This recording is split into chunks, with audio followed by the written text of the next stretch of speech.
आखिर भारत को पाकिस्तान से गंदा कचरा इंपोर्ट क्यों करना पड़ता है और मछलियों में से अजीब से दुर्गंध क्यों आती है? आखिर अंतिम संस्कार में खोपड़ी के ऊपर डंडा क्यों मारा जाता है और एम्बुलेंस पर बने रेड क्रॉस साइन का क्या मतलब होता है? और इसी के साथ बापरी फैक्ट्स की इस वीडियो में हम जानेंगे दुनिया के 8 सबसे महंगे फलों के बारे में। तो चलिए बिना देरी शुरू करते हैं हमारी आज की इस अमेजिंग जर्नी को।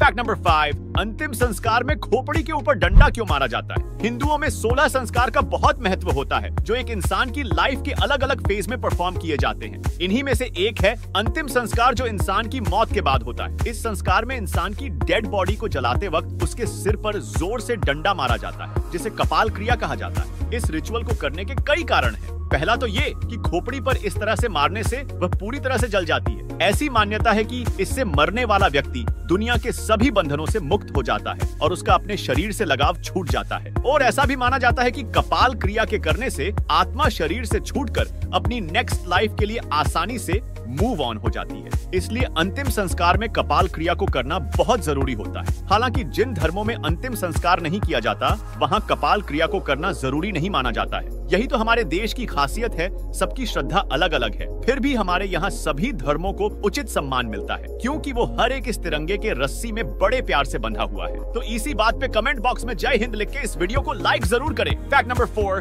क्या आप अस्पताल और एम्बुलेंस पर बने रेड क्रॉस साइन के बारे में जानते हैं? अगर नहीं तो इस वीडियो को अंत तक जरूर देखिएगा। दोस्तों, आपने अक्सर एम्बुलेंस और अस्पताल में इस तरह के रेड क्रॉस साइन को जरूर देखा होगा। ये साइन रेड क्रॉस ऑर्गेनाइजेशन से लिया गया है जो करीब 157 साल पुरानी है। Red cross sign first aid या मेडिकल साइन नहीं है बल्कि इसे जिनेवा कन्वेंशन के आर्टिकल 7 में प्रोटेक्शन सिंबल की तरह डिफाइन किया गया है। रेड क्रॉस एम्बलम को ह्यूमैनिटेरियन सर्विसेज के लिए अडॉप्ट किया गया था। वहीं आर्म्ड कॉन्फ्लिक्ट के दौरान इस सिंबल को एज अ प्रोटेक्शन के तौर पर इस्तेमाल किया जाता था, जिसका मतलब होता था कि इस सिंबल को यूज करने वालों पर किसी तरह का अटैक नहीं किया जाएगा। जैसे ट्रक के पीछे लिखा होता है देखो मगर प्यार से, उसी तरह इस केस में लड़ो मगर प्यार से क्योंकि उसके पास रेड क्रॉस है। लेकिन अगर एम्बुलेंस पर इसके यूज करने की बात करें तो उसके 3 मेन रीजंस है: visibility, protection and international recognition. Fact number 3, मछलियों में से अजीब सी दुर्गंध क्यों आती है? क्या आपने कभी सोचा है कि पानी के अंदर रहने के बावजूद भी मछलियां इतनी मस्त मस्त खुशबू कैसे मार लेती है?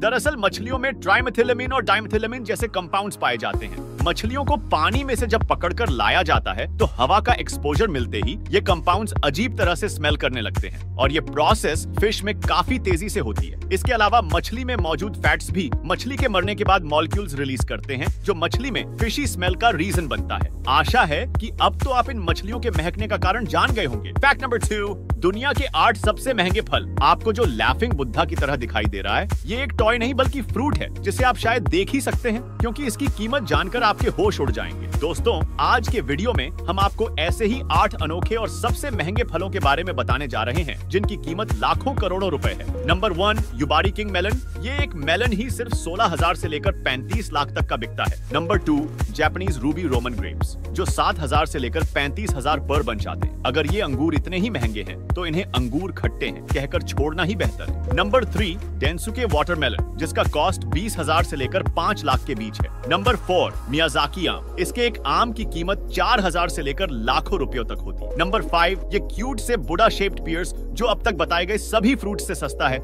ये एक पेयर लगभग 700 का बिकता है। Number 6, सेम्बिकिया cherries. इन एक बॉक्स चेरीज की कीमत लगभग 13,000 है जिसमें 40 चेरीज आती है। नंबर 7, डेकोपॉन सिट्रस फ्रूट जिसकी कीमत 6,000 है। और आखिर में है ये स्क्वायर वाटरमेलन जो 8,000 से 16,000 में मिलता है। ये एक गोल तरबूज को चौकोर बनाने के लिए इतने पैसे वसूल रहे हैं। फैक्ट नंबर 1, और अब बढ़ते हैं हमारे वीडियो के सबसे आखिरी और मजेदार फैक्ट की तरफ कि आखिर भारत को पाकिस्तान से गंदा कचरा इंपोर्ट क्यों करना पड़ता है। आप में से अधिकतर लोग शायद ये बात नहीं जानते होंगे कि इंडिया पाकिस्तान से लाखों टन गंदा कचरा इंपोर्ट क्यों करता है। क्या पाकिस्तान के पास एक्सपोर्ट करने के नाम पर कचरा ही रह गया है और हमारे इंडिया की ऐसी भी क्या मजबूरी है कि इन्हें कचरा इंपोर्ट करना पड़ रहा है? आइए जानते हैं। दोस्तों, हमारा इंडिया दुनिया भर से करीब 4,300 करोड़ किलोग्राम कचरा इंपोर्ट करता है। इकोनॉमिक टाइम्स की रिपोर्ट के अकॉर्डिंग हमारे भारत ने साल 2017 से लेकर 2018 तक 1,21,000 मैट्रिक टन प्लास्टिक वेस्ट को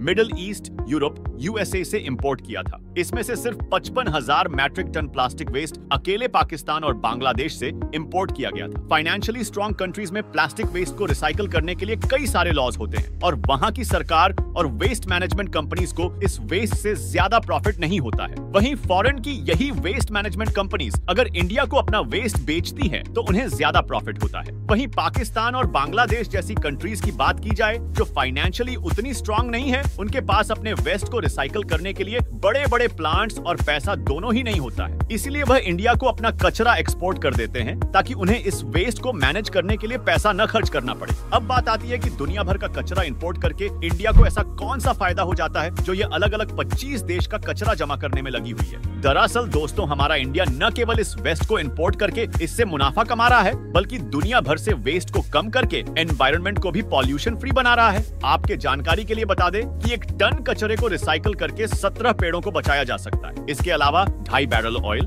32 लीटर पानी, 4 kilowatt energy, 4 cubic metre land space को भी बचाया जा सकता है। उसी के साथ इससे नए रोड्स और कपड़ों को भी बनाया जा सकता है। एक अनुमान के अनुसार 2025 में हमारा इंडिया इससे लगभग 1.5 टन लोहा और 10 मिलियन टन स्टील को जनरेट कर लेगा। इस चीज से एक बात तो साफ हो गई है कि हमारा भारत कचरे से भी डेवलपमेंट करना जानता है। टेस्ट मैच में व्हाइट लेकिन ओडीआई में कलर जर्सी क्यों पहनते हैं और स्नेल ब्लेड से क्यों नहीं कटता? आखिर गौतम बुद्ध की प्रतिमा में घुंघराले बाल क्यों होते हैं? और अगर भारत ना होता तो दुनिया का क्या होता? और इसी के साथ बाप फैक्ट्स की इस वीडियो में हम जानेंगे कि यूरोप में छेद वाली ईंट से ही घर क्यों बनाए जाते हैं। इन सब फैक्ट्स के बारे में जानने के लिए आई बटन या स्क्रीन पे दिए गए वीडियो को क्लिक करें और पूरा देखें।